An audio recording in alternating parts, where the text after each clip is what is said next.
Hi, I'm Dr. Shaw. I'm going to talk a little bit today about how you're compensated for your personal injuries that occur in a motor vehicle accident or slip and fall or even a work-related injury.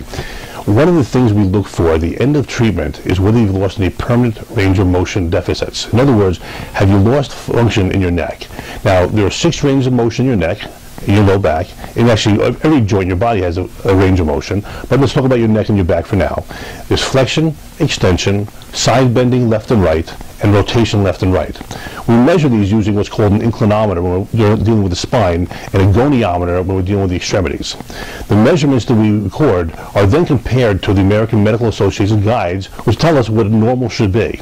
If at the end of treatment and throughout your treatment we measure these angles of motion and find deficits and they remain deficit at the end of care, at that point we know that these are permanent in nature. We have a long track of time during which there's been improvement and then static and then no movement. And once we know you're not getting better anymore, you've reached massive medical improvement, you're at a permanent level, and that loss of range of motion, that functional deficit remains there. I'm Dr. Shaw. Give us a call. Be happy to assess you, determine if you have loss of range of motion and a permanent injury.